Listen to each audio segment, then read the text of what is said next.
Sa balitang pambansa, sinimula na pong busisiin ng palasyo ang mahigit 6 na trilyong pisong 2026 proposed national budget. Ayon kay Executive Secretary Ralph Recto, personal daw na pinag-aaralan ng Pangulong Bongbong Marcos Jr. ang lahat ng probisyon at maging alokasyon sa budget para makita ang mga binago sa orihinal na National Expenditure Program o NEP.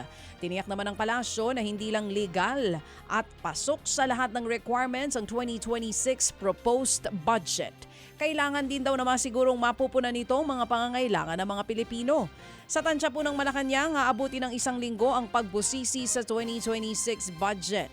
Una nang sinabi ng palasyo na target itong mapirmahan ng Pangulong Marcos Jr. sa unang linggo ng Enero, kaya reenacted budget na muna ang gagamitin habang inaantay pa ito.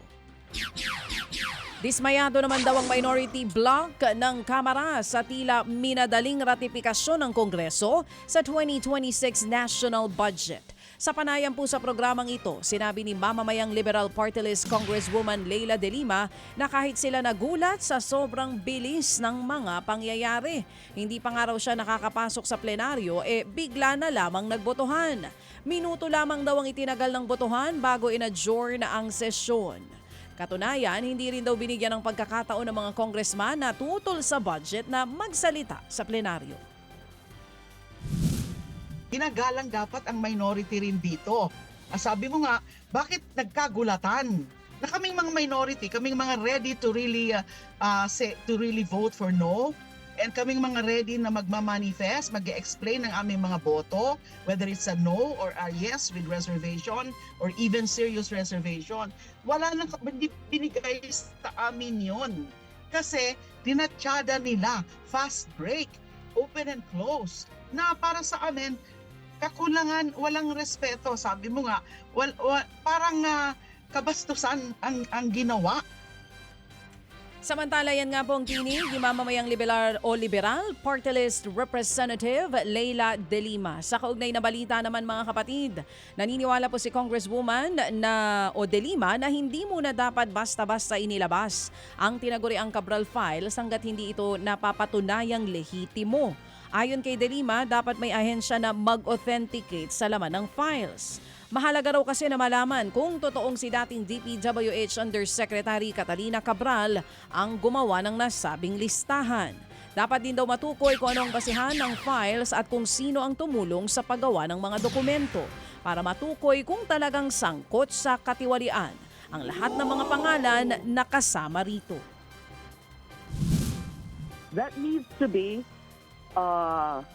authenticated.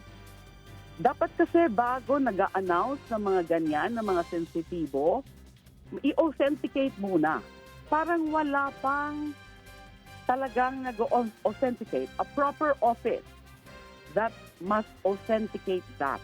Kasi ang problema nung nag-a-announce na may mga ganyan, na meron daw mga so-called allocables o mga non-allocables, na meron mga nagbe-benefit sa mga ganyan, ay nagkakaroon na kaagad ng mga impression or even misimpression na kapag kasama ka sa listahan or what, ay ibig sabihin corrupt ka na. Muli mga kapatid, yan nga po ang tinig ni mamamayang Liberal Representative Leila De Lima.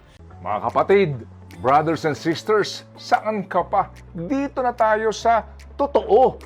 Dito na tayo sa True FM. Mga kapatid, mag-subscribe and follow po kayo sa social media accounts ng True Network PH. Yan po kami, hanapin nyo lang True Network PH, Facebook, Instagram, YouTube, TikTok, and podcast. Mapa Apple or Spotify man yan, mahahanap nyo kami. Lahat ng mga napapanood at napapakinggan nyo po sa programa, nasa social media accounts namin yan. So paano mga kapatid? See you sa social media!